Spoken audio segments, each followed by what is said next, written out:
Welcome everyone to today's session on the high stakes of cyber burnout with Jothi Dugar. Jothi is a Chief Information Security Officer, wellness practitioner and coach, author, and an internationally known public speaker. Jothi's diverse career has included senior leadership roles in cybersecurity, information technology, project management, training, as well as engineering. Today, she'll be speaking with us on the important topic of wellness for our cyber and IT communities. A pioneer in her field, her passion area is to empower women and young girls to pursue technical and leadership jobs and break the glass ceiling. Welcome, Jothi. Thank you so much. I am so thrilled to be here today on this very important topic that is very timely. And today, I'd like to first tell you a little bit about me, a little short story. So once upon a time, when my third baby was born, I was basically put on bed rest for about a year because the OB had botched my entire C-section. I couldn't move. I couldn't really do anything. I couldn't hold the baby. I was in immense, massive amount of pain. With all the complications that came from that. And really what I learned is I was actually given 6 weeks to live without undergoing a bunch of other surgeries with really no sense of if that's going to get me to a point of being functional again. And I tell you this story because it really was a moment in my life that changed my entire life and the way I approach life, as well as cyber and healthcare from that point onwards. I was able to recover and heal myself completely within the next couple years. Definitely got past that 6-week stage, all naturally through holistic alternative modalities and therapies. But what really changed my life was my mindset. I had to change my mindset that I was going to pull through, and heal myself, and really started reaching for different approaches. I knew there was another way. So what I learned from that was that I had to take a step on looking at what my life looked like at that point in time. I was a Chief Information Security Officer. I had been one for the last 10, 12 years before that. And I started to take a look at what does my life entail? I had to be really good in leadership, in thinking strategically, use a risk management approach in everything I had to do. That really had to know a lot about the business as a CISO and as a cyber professional. You have to have technical knowledge and security expertise, and really build those relationships between stakeholders, between your leadership, between your subordinates, and really have a good way of communicating with all of them. So can you imagine if you had to do all of these things put into one role, what kind of stress that adds to your life? Well, I did because I went through that. I had all of the stress at work, pressure, but in addition to that, I also had pressure at home with families, and here I was on the bed, unable to move with 3 kids, especially with the baby and my older 2 kids. So I really had to do something to change and to change my mindset in order to get up to a point in time where I can be functional again. And that all started with understanding myself from within. I had to really understand my own body, my own mind, and my own energy system, and how all of those are connected. So if we go back to the CISO world or the cyber world, but actually any operational world, if you have technology, you're going to go into crisis mode at least once, and possibly once every day or multiple times in the day. So what happens when you are in this type of field where there could be a crisis that's happening every single day? Well, what happens to your body and mind is that you go into this alarm state. So you get information, bits and pieces from multiple different parties. You have to put it all together and make sense out of it. You're never going to have a situation where you have all of the information out there. So you're just trying to make do with the best, do the best that you can with the information that you have. So you tend to go into this fight, flight, or freeze mode. It's almost like a survival mode. And what happens is if you're not able to relieve that stressor from your mind or from your body, you go into resistance mode. So basically, you're trying to resist that alarm that's happening in your body. And what happens if you keep staying in that resistance mode is that you go into a state of exhaustion. And as you can see, chronic exhaustion, it will then lead to multiple other issues, and you start going into this downward spiral. So if you take a look at just the pure definition of stress, it's when your body goes into this mode where there's a perceived perturbation to your homeostasis. What does that even mean? That means there's you would think that you would have this normal neutral state, and then every time there's a stressor that comes into your being, you go into a state of stress. Now, that's fine. That's actually room for you to grow if you're able to get rid of that stressor. But if you're not able to get rid of that stressor, which is most often the case in cyber worlds and in IT operational worlds, you go into a state of distress. And this is where your body is basically unable to get rid of the stressors, and then you fail to return to a normal homeostasis neutral state. That then starts getting deeper and deeper into other downward states. And we'll take a look at that in the future slides. So what are some of the common stressors that lead to a state of distress for cyber leaders and just basically the whole cyber community?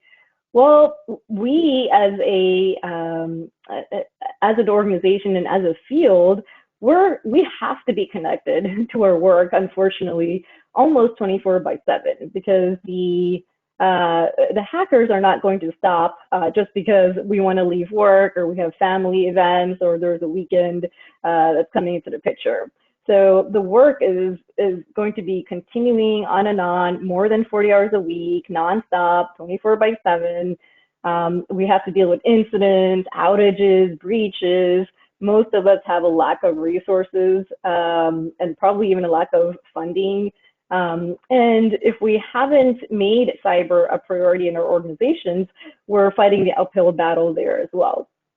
And the key is mistakes can be costly. You could be, your organization can take a big hit when it comes to their reputation or money, or just possibly even going out of business. So it's not that you make a small mistake and nothing really comes out of it. All eyes are on you, especially if you're an executive or a CISO position. There is such high pressure and there's high stakes, high visibility. And this is all just in your workplace side. Now you have another side of you, the family side, and actually you have multiple sides of you, multiple aspects that make you who you are. So you have home, family pressure. There's also finances. Do you have financial freedom, or is that something of concern? How are your social connections? Do you have people you can go to that are your support system, or do you not? And most of us don't prioritize our own fitness or health and wellness, which is why I'm here today, because we often tend to help others or help our organization, or we're trying to add value to others, and we hardly take the time to really do self-care and think of ourselves and our own wellness. And if you're in the cyber field, you're constantly wired. You're wired to technology, you're wired to your job, you're wired to your mission in the organization, you're always on the go, which really doesn't leave you much time for downtime or taking care of yourself. So how do you react when your good friend stress shows up in your life? Now, what really, one of the key aspects that I learned going through my healing journey, even though it took me 2 years to really get back to a functional state, what I learned to do was to not be afraid of stress or not be afraid of chaos in my life. we often look at chaos as a bad thing, and we feel like, oh, our life is in chaos, or our mind is in chaos, and it's a negative thing, and we need to either push it away or just ignore it. And I was under a lot of chaos, physically, mentally, and emotionally in multiple different areas. Definitely in my own health at the time, but also work. I was trying to work at the same time, since I didn't want to take 2 years off of work. But I really had to learn to look at chaos and look at stress from a different angle. So I came up with a different definition. I thought of it as, I thought I had it all under control, and that thought is just being tested right now. And the best I can do in the situation is to just reach for a solution in the moment. I'm not trying to reach for the best possible solution that's going to solve, everything and anything, but just what kind of solution can I come to just in the moment to get me out of this mode, this stress mode. So what are some common symptoms? When you go through this period of distress and you stay there for a prolonged period of time, what does that lead to? It leads to burnout. Because you're actually trying to solve too many problems too often. We as humans are meant to solve problems, but when you have to keep doing that on a day-to-day basis and multiple times a day, probably even multiple times an hour if you're in the cyber field, you're going to get emotionally exhausted. You're going to start depersonalizing things. You don't want to personalize your work problems. You might start really questioning your self-esteem. And then, of course, all of this is going to lead to low energy, unable to focus. For some, it could be low appetite, and for some, it could be the opposite, emotional eating. You also start to lose the ability to just adapt because you're in this distress mode, nonstop, 24/7, and you're going to start to just lose your ability to just adapt to this. And that's what leads to this downward spiral and health complications. And we'll see what the spiral looks like on this next slide. So this is called the emotional guidance system. This isn't something that I created, but I did learn about it through this book, Asked and It's Given by Esther Hicks. And they talk about this gray line in the middle being a neutral state. So that's where we all try to be or want to be more often than not. It's what you do most that counts. So we want to be in this neutral state as much as possible, but especially during crisis moments.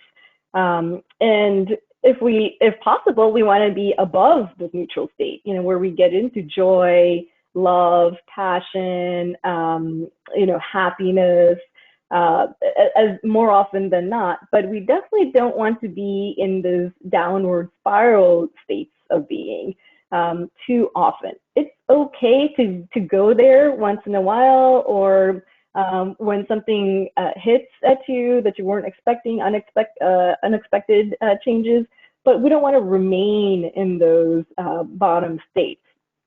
And one thing I learned is to just manage my expectation of myself and others, because the more you expect something to go a certain way and it doesn't go that way, and you haven't gotten yourself up to a good rhythm where you're easily able to move up the scale on your own, that's what's going to lead you to stress and burnout. So what do I mean by moving up the scale? At first, I was making all kinds of mistakes. I thought I could go from this anger or worry mode, because I wasn't sure if I needed multiple surgeries. I wasn't sure if I was going to make it past the 6 weeks. I wasn't sure why all of this even happened. Why wasn't the OB, doing her job well? I was in this anger, worry state for quite a while. And I was making the mistake of trying to get up to the highest level, to the joy, happiness, love state. And I thought, okay, I needed to go there, and I needed to do all these affirmations and then just kind of pretend like I was happy. And that didn't really get me anywhere. So one tactic that I came up with was, okay, what if I just, reach for the best solution at the time, just to go one level up? So if I just had to go from anger to worry, or from worry to doubt, I just want to go one level up. What can I do to get myself there? Because that's progress, right? Normally you wouldn't look at anger or worry or doubt to be progress, but it is if before that you were way down 2 or 3 levels lower. So what can I do to get myself just one level up? And then once I got there, get myself another level up. And we'll talk about different ways of getting there, but just wanted to put this mentality out there, because a lot of us end up in these downward spiral states. And once they're there, if we start listening to our ego and listening to all of these thoughts in our mind, we tend to go down this downward spiral. But there is a way that we can, there's multiple ways we can use to just stop ourselves and then move ourselves up.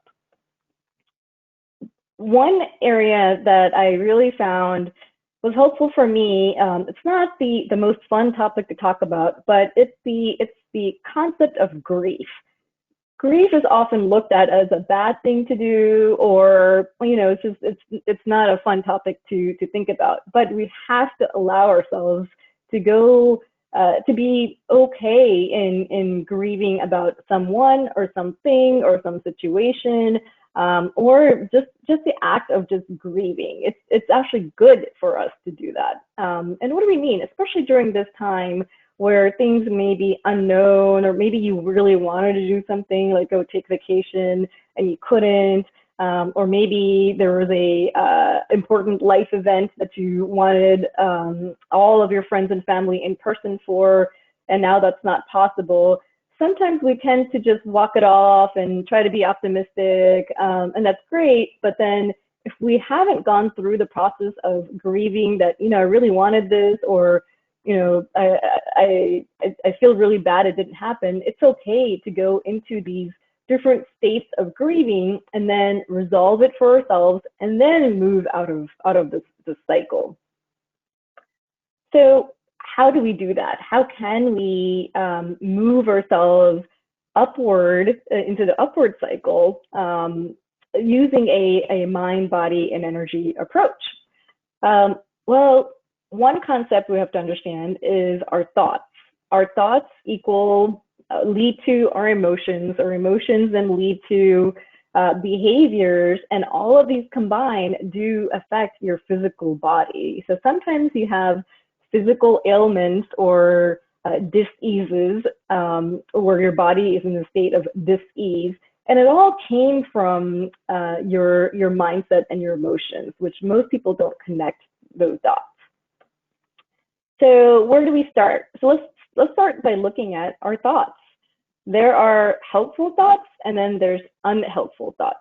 So I'm not going to read through each one of these, but if we start to identify when a thought comes in, instead of just trying to push it away or to ignore it or to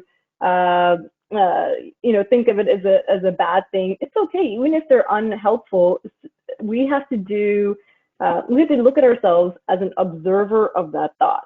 We are not that thought. We are just observing that we're having that thought. And it's a little bit of a different concept. So what are considered helpful thoughts? Helpful thoughts are those that are empowering to you. Are you telling an empowering story? And start small, and then in moving up our way into that emotional guidance scale that we saw before. Some ways to change our thoughts are to change your perspective. What if you're wrong in your original assumptions, or maybe judgments or bias? What if that's wrong? And having positive expectations. So oftentimes we go through life just expecting something bad to happen or expecting something negative, and then when that happens, we think, oh, see, I told you that was going to happen. But what if we just expect something positive to happen? And a lot of times miracles happen. A lot of times something you may have never thought of could happen, and it might actually be a good thing. But also looking at it from a positive way. I truly believe that there's only positive experiences, and then there's learning experiences. So if you think of an experience that may not have met your expectations, just consider that as a learning experience. And then the next time you'll know what to do, or you'll know what not to do. Unhelpful thoughts. let's take a look at this, because this is usually what ends up happening between relationships, or even in the job place, or in a crisis mode, especially for our cyber staff. Something happens, an incident happens, or there's an unknown event or an unknown circumstance. We immediately tend to go into this mind reading mode. Oh, okay, this must have been what happened. Or we we basically exaggerate it. Oh, okay, this happened, that means we're doomed, world's gonna end, like, this can't be right, there's no way we can fix it. Or we go into fortune telling mode. Oh, because this happened, now this other thing's gonna happen. Or or especially in relationships, this happens all the time. Oh, that person didn't do that, that means they don't love me. Oh, that means they don't care. Or we start discounting the positives as well. Even though there might be 10 positives and 1 negative, we focus on the negative, and then we start discounting all the positives.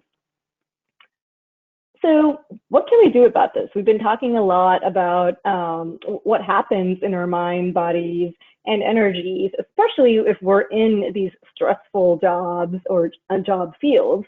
So what can we do about these? So I had to learn how to create these easy life hacks, because I could barely move. I couldn't really get myself to a doctor or a practitioner often, because I was basically on the bed, and I was in excruciating pain.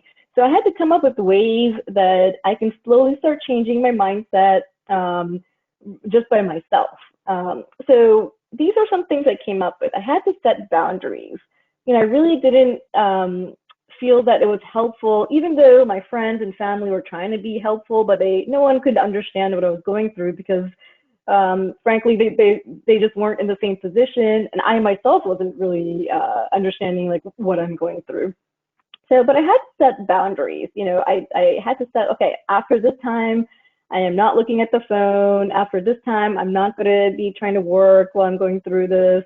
Or even with my family, I had to set some boundaries with my husband or with my kids, because the faster that I'm able to get to a good state, then the faster it'll be the best for everyone involved. I also had to look at realistically the act of what I think I can control. What were the things that I can control in my life? What were the things that I wish I could control? And what were the things that I just have to be very realistic about what I cannot control? And I made a list. I started thinking of all the things that I wanted to get happen, or all my expectations. I started putting them into these buckets. Like, okay, these are things I can definitely control. These are things that I really can't control. So, and these are things that, I wish I can control, but most likely I probably can't control. Because once we are aware, the first step is awareness. Once we can get ourselves to be aware of what we cannot control, we can start releasing those. Okay, there's no way I can control the weather. There's no way I can control maybe that what happens to somebody else, let's say. We can start releasing those from our bodies and minds, and in turn, we're starting to let go of those triggers and those stressors. And also, we need to get down to a root level of what are we really afraid of. A lot of this need for control, at least in for me personally, came down to what am I really afraid of, and trying to solve that for myself. That's where the real work is. Asking myself about 5 times for every situation. Oh, if this happens, so what?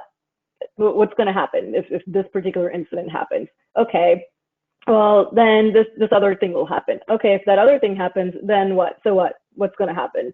And doing that about 5 times until we get to like the root level. Like, what is the real root fear in us? Is it that we're going to be lonely or alone? Or is it that we're doubting our self-worth, that, maybe if this person is not in our lives anymore, then something that we can't sustain ourselves? or in the work situation, what is the root fear? If this incident happened to be as big as we think, or if there's reputation damage, or there's involves money, or involves people. Okay, if that's the worst case situation, what are we really afraid of? And then coming up with a parachute plan or a rainy day plan. So the opposite of fear is facts. So when we can face fear with actual facts, it'll start to loosen up, again, more stressors in our mind. So right now we're taking all of these stressors and we're trying to problem solve it all together. But as we start breaking these things apart and coming up with solutions, or at least a rain day plan, we can start to kind of relieve these stressors from our mind and really get to just the really important ones that we can control. And that goes hand in hand with the reasonable expectations as well. You know, lowering our expectations and understanding that you know, there's only positive experiences and then there's learning experiences. If something didn't go according to expectations, treat it as a learning experience and learn your lesson and move on. I really had to get really good at taking quick vacations every day. And I had to put this as my priority, actually, because, you know, I wasn't going to take any real vacations in the situation I was in. And especially in our situation that we face today. But what we can do is we can schedule, and I do mean that, actually schedule it on your calendar, because we know when we just try to remember to do it, it's not going to happen. So put it on your calendar invite, 5 minutes every hour if you can, or at most 5 minutes every 2 hours, or at a minimum, I should say. And take time to breathe, to visualize your actual vacation, where you want to be, to get up and actually move. And we'll actually cover those when we talk about wellness hacks. And you only have to do a little bit of movement for your body to recognize that this is your way of cooling down. You don't have to do 2 hours of exercise a day. In fact, if you just do 5 to 10 minutes throughout the day, that actually carries more weight, because it's what you do most that counts.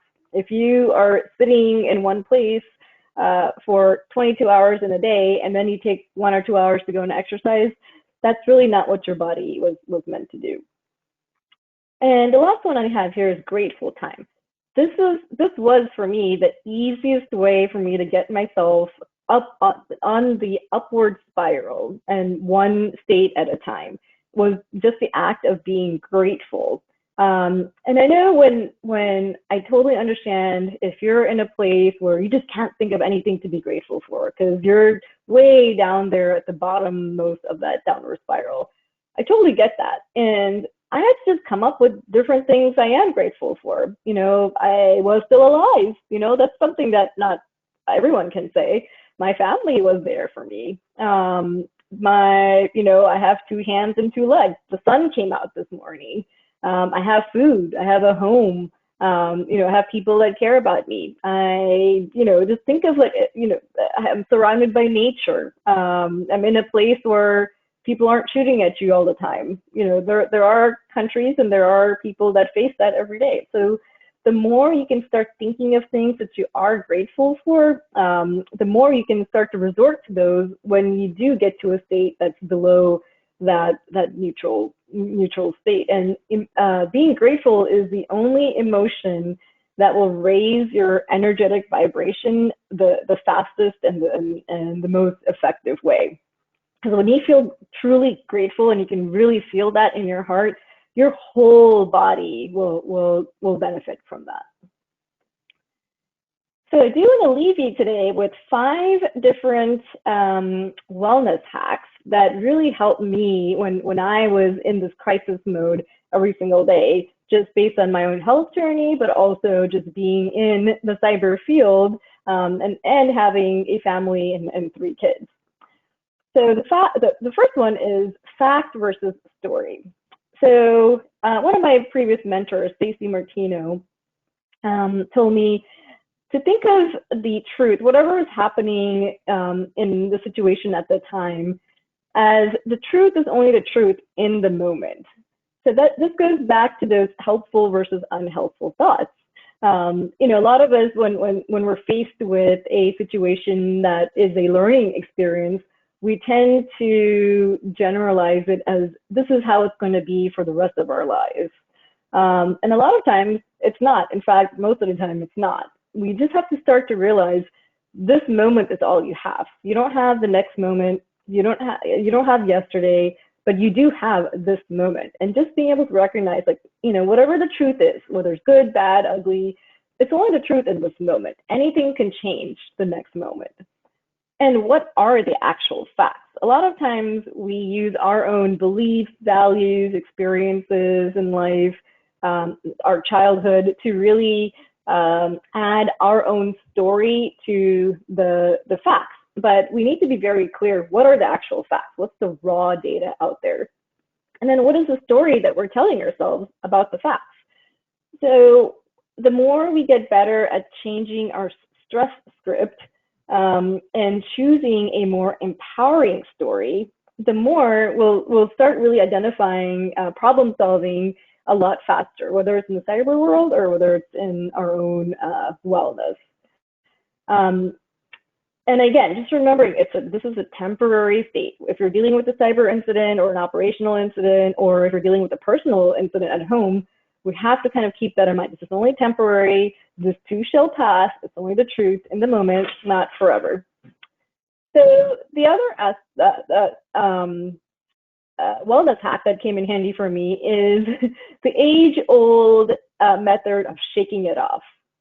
There's a reason why dogs use this method, as well as athletes. If you've ever noticed a Olympic match, and you see people that are kind of like just shaking it off, there is a scientific reason for that.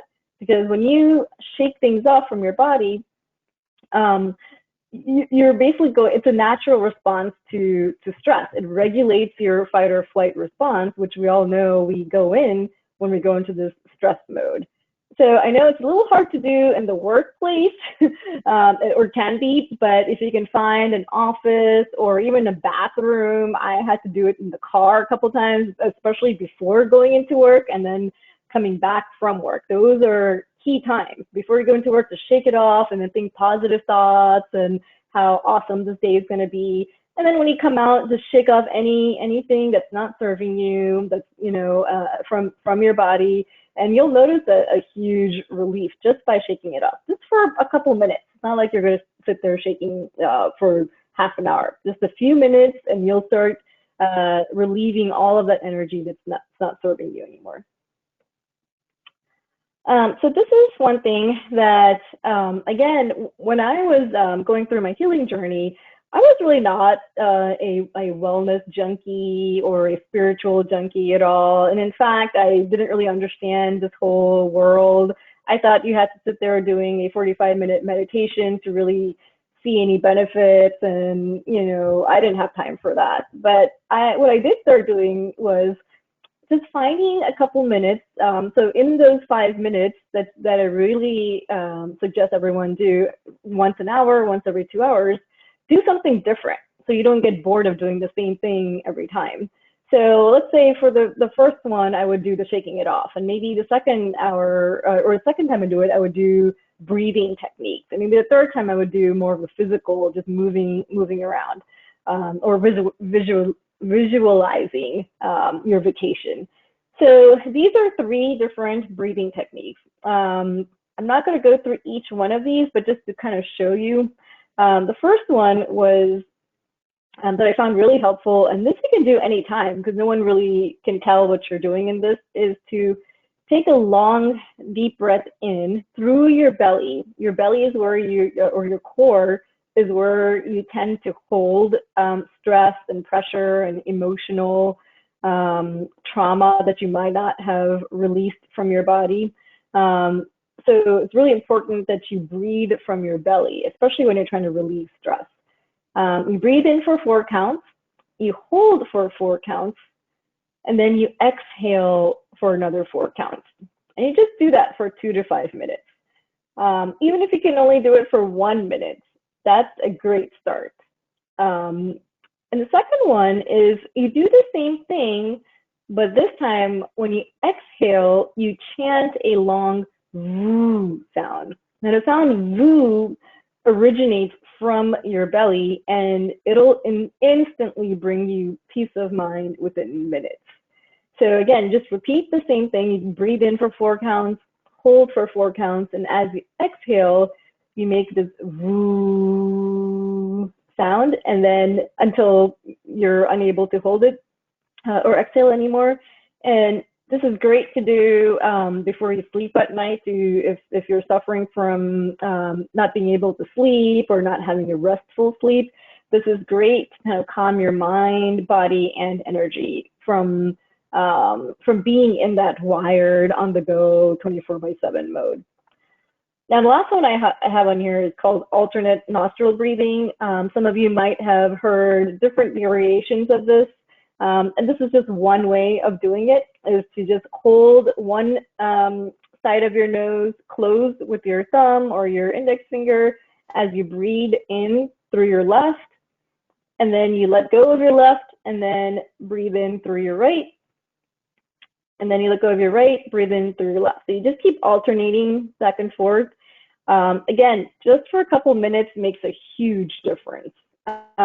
This is great when you're feeling like really confused, you don't know which direction to go, or you're trying to solve so many problems at once and you just need some balance and some clarity. This is great because this balances your left and right hemispheres of your brain. So it's really good as a grounding and balancing exercise. So the next one is called tapping. This came from this practice called EFT, which is an emotional freedom technique. Otherwise, it's called tapping. And it goes by the same philosophy or science, I should say, as acupuncture and acupressure from the Chinese meridian systems. So they believe that there's millions of meridian lines running all through your body, and there's multiple different meridian points all over your body, and especially in the upper part of your body. Now, by tapping different meridian points and by combining that with pseudopsychology, where you're saying positive affirmations, you can truly release all these energetic blocks that you might have created for yourself and your body, and get back to that state of homeostasis pretty quickly. So again, you would just take 3 deep breaths through your belly. These are all through your belly because that is the fastest way to get yourself back to calmness. And before we start it, you want to rate yourself. Okay, how stressed or burnt out do I feel right now? And then you would start this routine. So what you would do is you would just gently tap on this point called the karate chop point, which is basically at the edge of your hand. It's about past your pinky, about halfway down the side of your palm. And it doesn't matter which hand you use. Let's just say you choose your left hand. Then you just take your right hand with 2 fingers and you just start tapping on that karate chop point. Now, you could just do that on your own without doing any sort of pseudopsychology or affirmations, and within a few minutes, you'll start noticing a change in your energy. Depending on how sensitive you are to your own body, you'll start noticing the changes immediately or maybe after a few minutes. But if you wanted to make this quicker or more effective, you can, as you're tapping, you can start saying positive affirmations. And you always start with the negative because you want your mind to be aware of what's happening that's negative, but then changing that into a positive of the state that you want to be in. So I gave a couple examples here. Like, even though my mind is buzzing with the number of things I have to do right now, I want to find clarity and calm bit by bit. Even though this mental pressure, and keep tapping while you're saying these, to solve the problem is stressing me out, I'm open to allowing myself to slow down so I can think more clearly. Even though I feel so overwhelmed right now, I know I am doing my best and I can do so much more when I'm relaxed. And then you take another deep breath and let it go, and you rate yourself again. You might have to do this a few times to really get to a much lower state. And there's a whole different level to this. There's multiple different tapping points and a little bit more broader system. But just doing this should at least is another way that you can just do something throughout the day to keep yourself in the homeostasis state. And the last one I wanted to leave you with for today is really simple. This one you can do anywhere, anytime. Even I've actually done this in the middle of meetings, just saying it to myself, and then just doing the exercise underneath the table. Or if you're having a bad conversation with a family member or a coworker, you can keep doing this. No one will even know what you're doing. So wherever you are, if you just touch your index finger to your thumb, then let go, then your middle finger to your thumb, let go, then your ring finger, let go, and then your pinky finger. And you just keep doing that, like 1, 2, 3, 4, 1, 2, 3, 4. But instead of saying 1, 2, 3, 4, if you say peace begins with me, as you're gently touching your fingers to your thumb, you just say peace begins with me. Peace begins with me. And you can say this out loud or in your mind, and really doesn't make a huge difference. And again, you only have to do it for a few minutes before you start really noticing a difference in your energy. And I've done all of these different techniques with all of my kids, even the baby who's now 3. It works like a charm with kids, with even teaching your staff how to do it if you are a manager, work beautifully well. So just wanted to, again, reemphasize that, we have to take care of our wellness in our life, and with the people that we are leading in our life, whether you're leading your kids or whether you're leading staff at work, or even being a leader in your organization. And being in the IT and cyber fields, it's one of the few jobs where people are actively trying to ruin your day every day. So it's even more important that we as cyber professionals keep ourselves well, so we don't get burnt out, and we bring this people first mentality to cyber and also to our organization.